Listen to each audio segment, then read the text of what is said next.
Welcome back, everybody. And today we're in chapter 20, which deals with descriptive statistics. Now, what do we mean by that? Descriptive statistics doesn't try to infer or try to predict anything. All that descriptive statistics do are to display the data as it is presented or as it is accumulated. So we're not trying to derive any type of predictability from it. It just tells us what the data describe or what we have been able to come to understand based on the data. And oftentimes we see that depicted in a histogram or a pie chart. So today, let's take a look at how we can use descriptive data and how it is used to be able to determine some of the research that we are involved in. Well, welcome back, everybody, and today we're moving right along. We're in chapter 20 now, and today we're going to be looking at descriptive statistics. Now, what do we mean by descriptive statistics? Well, as the name implies, we're describing things. We're not implying or inferring, and we're not drawing conclusions. We are just reporting data as they appear to us, as they are reported. So let's take a look at some of the fundamentals by looking at the definitions. Now, descriptive analysis, as you see, is the elementary transformation of raw data in a way that describes the basic characteristics such as central tendency, distribution, and variability. Now, your textbook on page 484 gives an example, and let's just use that for our example. Let's say, for instance, you take the responses from 1,000 American consumers and you tabulate, which means you record, writing down, recording. You tabulate those responses about their favorite soft drink brand and the price they expect to pay for maybe a six-pack of Coke or Dr. Pepper. As you see here, the mean, median, and mode for favorite soft drink and the average price across all 1,000 consumers would be descriptive. You're not saying that you believe that soft drinks are the way to go, that they are preferred over maybe water drinks or anything like that. All you're saying is that soft drinks are consumed out of the 1,000 people. This is what they consume, and this is how much they are paying for it. Now, that's descriptive analysis. One of the ways that we can represent that data is through a histogram. And if you take a look at the next page on 485, you'll see it. It's a graphical way of showing a frequency distribution in which the height of a bar corresponds to the observed category or frequency of the category. You know, it's not enough to say that 700 men or 700 consumers drink a six-pack of Coke and they expect to pay X amount of dollars for it. That's one way of representing it, but it really doesn't mean much. We are visual people, so to be able to see it in a graph can better illuminate what the data mean. And here you see on page 485 in Exhibit 20.1 an example of that. Now, you see here from measurement level, you have nominal, ordinal, interval, and ratio. Now, what do those mean? I don't know if we've ever covered those before, but nominal data is just assigning a number to a variable. 1 equals male, 2 equals female. It doesn't show you any type of mean or mode or anything like that. It just shows you classifies. That's what you use it to classify with. Not ordinal data is ranking things in order. First place, second place, third place. That would be ordinal, or first choice, second choice, third choice. Interval data talks about the way things are spaced out, for instance. And let's say, I believe they use one of the common ways of describing interval data would be to take a look at a thermometer. From 10 degrees to 20 degrees, there's a 10-degree difference. From 20 to 30, there's a 10-degree difference. That's interval. And then, of course, ratio, you could use maybe a weight scale. You're such a percentage of a certain weight. You're ranked in the top 20%. That's a ratio. 2/3 would be a ratio. So these are the different types of measurements. But let's take a look at the first here. We have nominal and ordinal data, which goes into a frequency table, which is what you see there on the right. And it gives the percentages, which is the mode, or the proportion percentages mode. And then you see the percent over here. Most people buy whatever they're going to buy. It could be, let's say they're buying those soft drinks from a drugstore, and 10% buy them from a drugstore, convenience store, 45%, grocery store, and specialty stores. So this kind of gives you an idea visually of how the data are represented, instead of just saying 45% and this, that, and the other. This gives you a visual depiction of what you are, or what the data is telling us. And from that, we can better understand it and appreciate it. And here it is here, nominal, ordinal, and then you see here at the extreme right an example of that. Now, tabulation is the orderly arrangement of data in a table or other summary format. And again, you see an example of that on page 486. It shows the number of responses to each response category. And tallying is the term when the process is done by hand. You know, you probably heard some of the older folks say, let's tally up the results. And that's pretty much just arranging the data in a way that you can put it in categories and so forth. And then at the middle of page 486, you see a frequency table.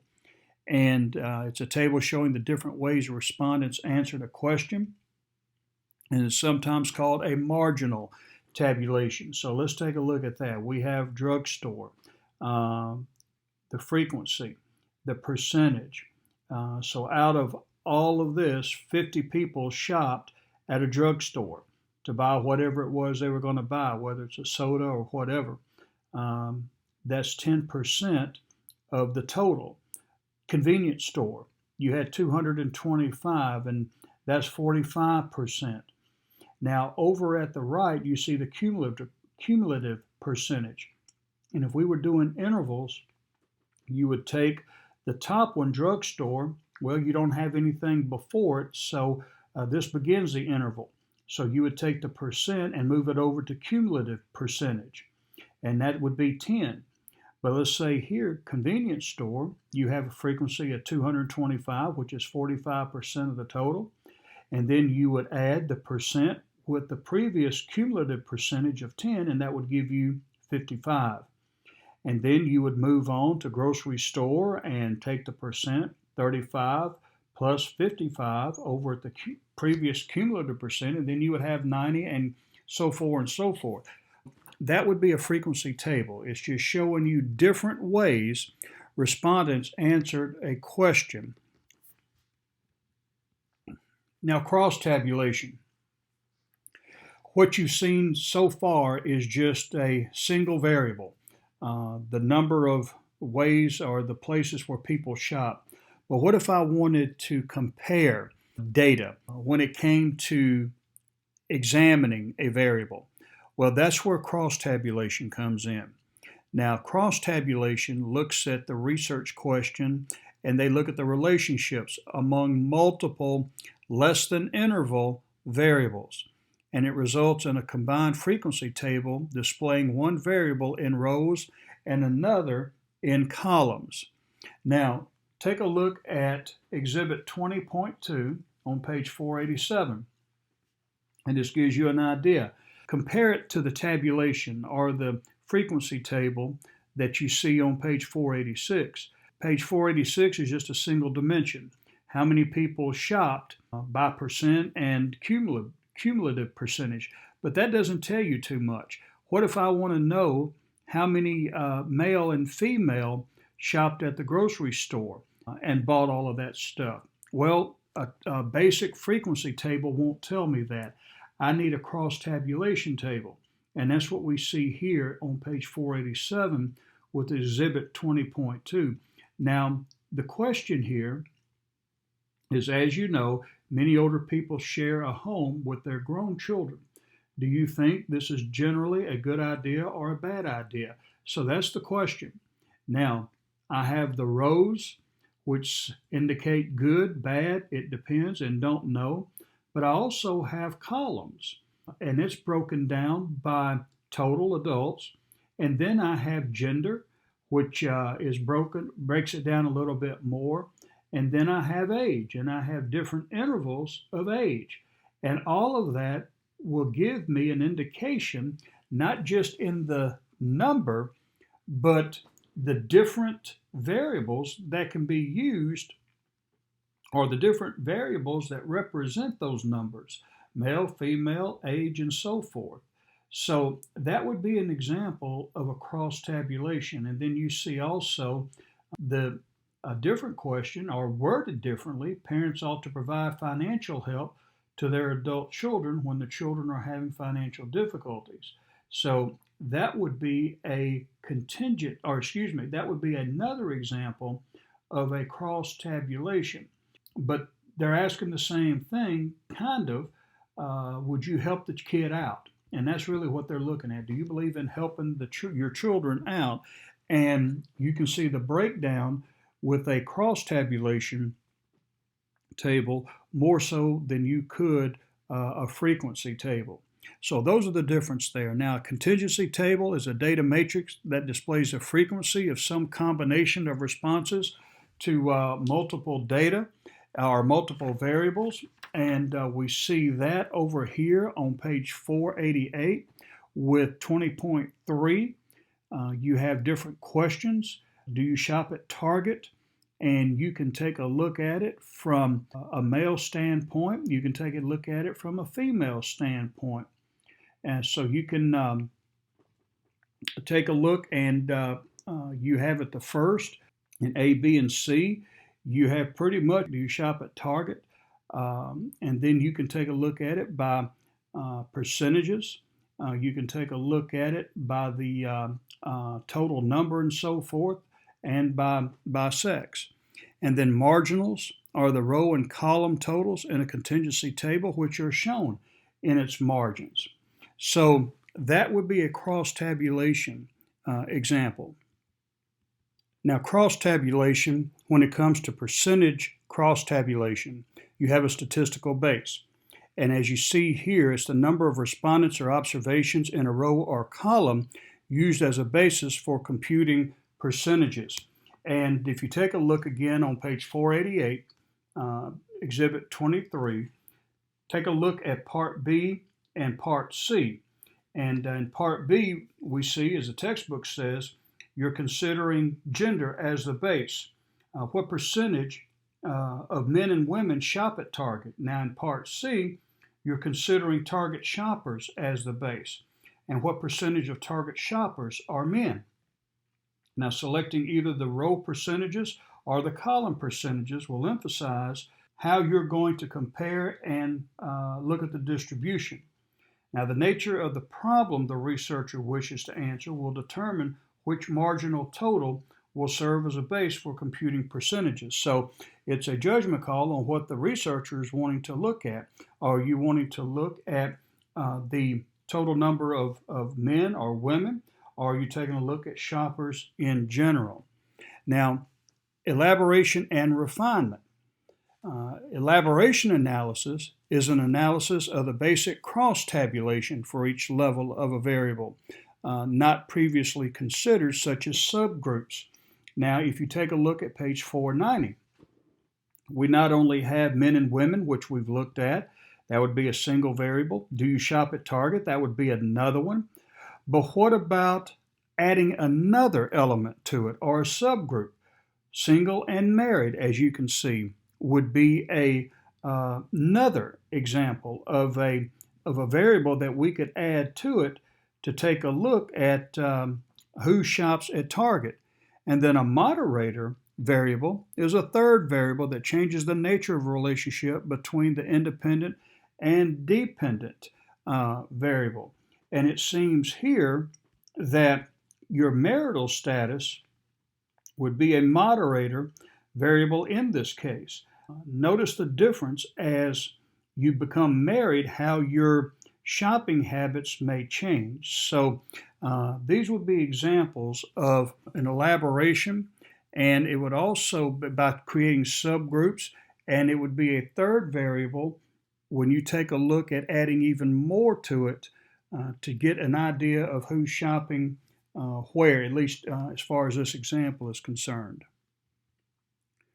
Now this is, if you take a look at the example, they have a little research snapshot on page 489, how people are broken down when it comes to dog owners, on how they treat their dogs and animals and how they regard their animals. And you can see that the question, do you consider your pet to be a member of your family?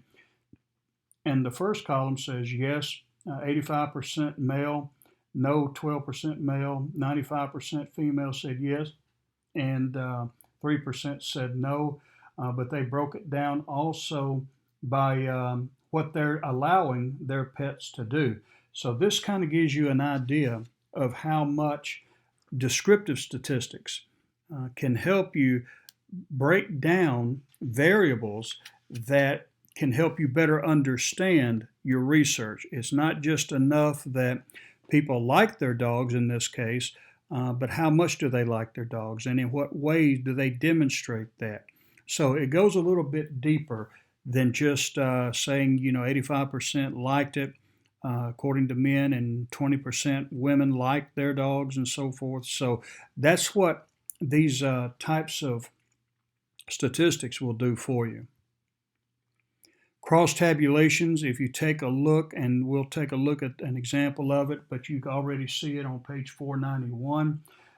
You have quadrants, and cross tabulations will allow you to put several different things into your analysis. And it's just another example of cross tabulation. Quadrant is cross tabulation in which responses to 2 rating scale questions are plotted in 4 quadrants. And if you see here, this is sounds like a hotel, and what are important to people: prompt service, room being cleaned, and then you have the parameters. You have high performance at the top and on the right, and then low performance on the left and at the bottom. And you place, based on the preferences of the people, what you would prefer or what's most important to you. And again, this gives you just a visual, and that's what we're doing. We're trying to visualize our data so that it can become more understandable, and we can really gain a better appreciation for it other than just looking at numbers. Today we gave you an introduction to descriptive statistics, and when you take a look at bar graphs and pie charts and all of that, now you'll be able to understand that this is how we make those things. This is the data represented oftentimes in a histogram or in a pie chart, and how tabulation and cross tabulation and all of those variables enter into how we describe and represent the data that we derive from our studies.